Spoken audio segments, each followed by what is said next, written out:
The SAS's winged dagger cap badge was designed by Sergeant Bob Tate.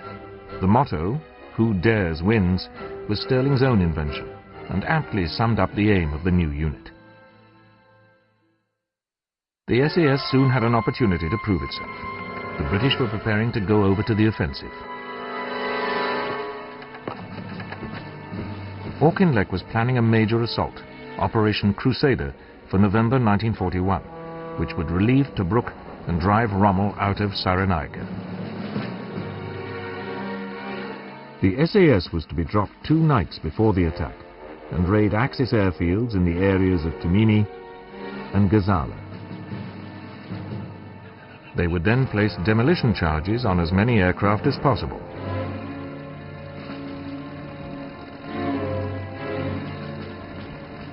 Once they had carried out their attacks, Stirling and his men needed to be extricated and brought back to the British lines. He decided that this was an ideal task for the Long-Range Desert Group, which had been formed in June 1940 as an intelligence-gathering unit.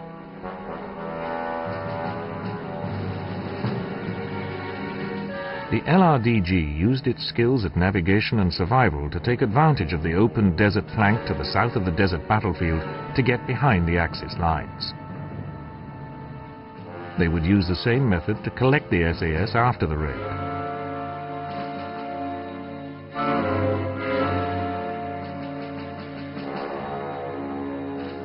On the evening of the 16th of November 1941, Stirling and his men were gathered at a forward airfield in Egypt. The weather was not good, with a sandstorm brewing.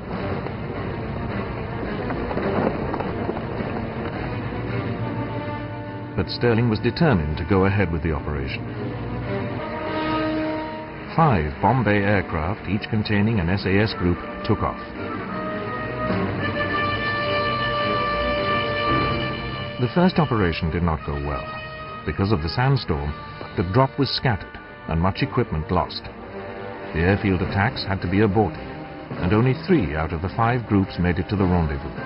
The remaining 34 men were captured. An LRDG patrol duly collected the survivors and took them to an oasis at Jalo, behind Axis lines, but deep in the desert, to lick their wounds. Stirling himself returned to Cairo, fearing that he might be ordered to disband his unit. But he found that the British headquarters was preoccupied with more pressing matters. This gave the SAS another chance to prove itself.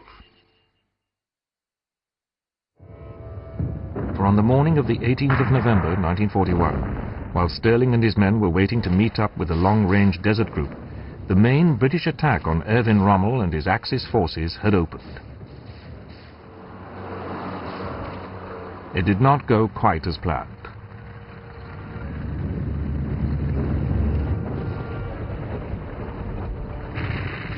The British armour became involved in bitter tank battles with heavy casualties on both sides.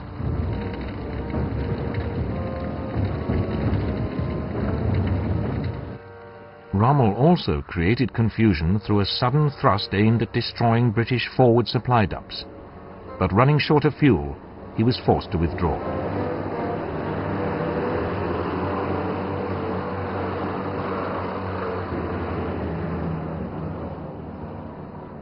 Auchinleck, seeing his opportunity to lift the siege of Tobruk, ordered a fresh attack.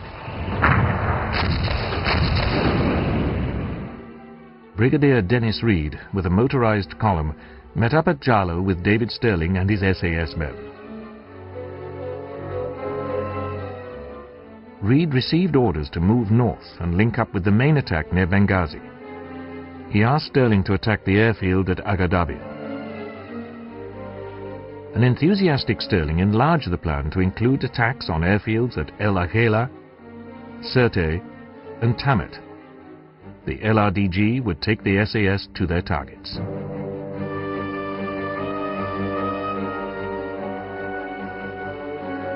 Paddy Mayne and his team were able to infiltrate Sirte without being spotted, and proceeded to destroy no less than 37 aircraft. After running out of bombs, he dealt with his last one by climbing into the cockpit and wrenching out the instrument panel. The SAS also had success at El Agheila, destroying a number of aircraft. But Stirling was foiled by mines at Tabbit, and Jock Lewis found no planes at Agadabia. The Allied assault relieved Tobruk, and Rommel began to withdraw his forces from Cyrenaica. Encouraged by the success of his airfield raids in support of Dennis Reed's advance, Stirling launched a further series of attacks over the Christmas period against Axis airfields. But none of the SAS teams was able to penetrate the German and Italian defences, and the long-range Desert Group patrol with whom Jock Lewis was operating came under attack from Italian aircraft.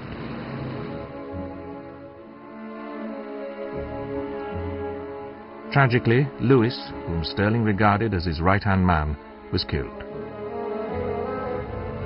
With Rommel driven back into Tripolitania, Stirling returned to Cairo and obtained Auchinleck's backing to recruit further men. Among them was a Free French troop under Commandant Berger and a young officer from the Cameron Highlanders, Fitzroy Macleay, who would later lead the British military mission to Tito in Yugoslavia. On the 22nd of January 1942, Rommel struck again, driving the British back to Gazala. As the British retreated, the SAS carried out 2 attacks on the port of Benghazi and nearby airfields. These had mixed success.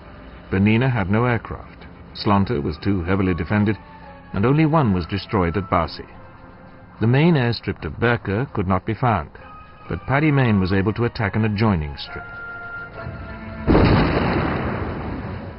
Rommel attacked once more at the end of May, driving the British back into Egypt after 5 weeks of fierce fighting. This meant that Malta could again be attacked from Axis bases in North Africa as well as Italy and Greece.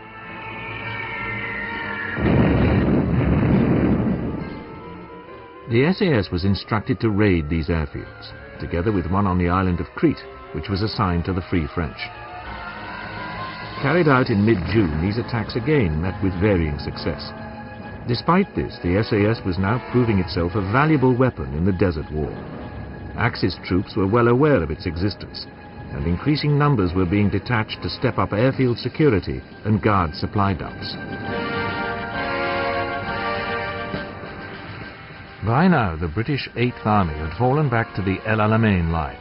This was the last defensible system before the Suez Canal, since its southern flank was not open, but rested on the Qattara Depression, which lay below an escarpment and was virtually impassable to vehicles.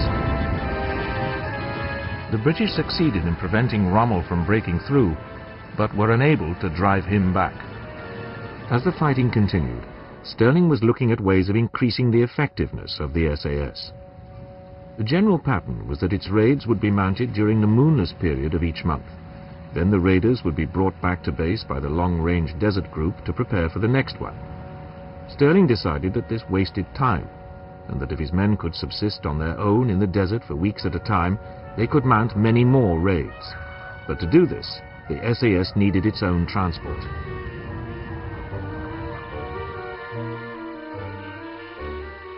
Stirling already had a stripped-down Ford shooting brake, known as the Blitz buggy, which he took on raids, painting it grey so that it could pass as a German staff car.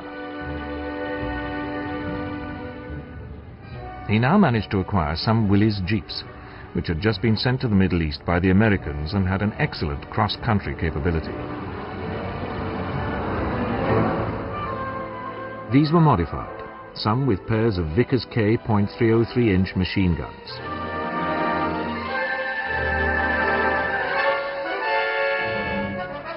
Others were given an even heavier armament, a .5-inch Browning machine gun together with a single Vickers K in the front and twin Vickers in the rear of the Jeep.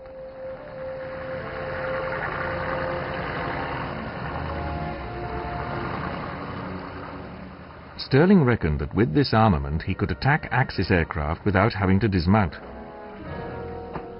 The chassis was also strengthened and extra fuel tanks installed. A water condenser was also fitted on the front.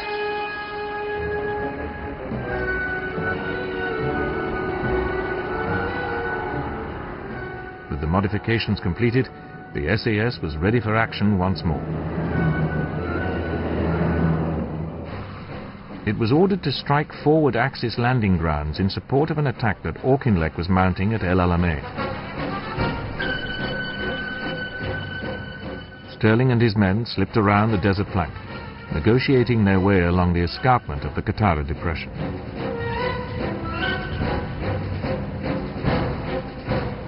They then met up with an LRDG patrol, which was to guide them to their targets.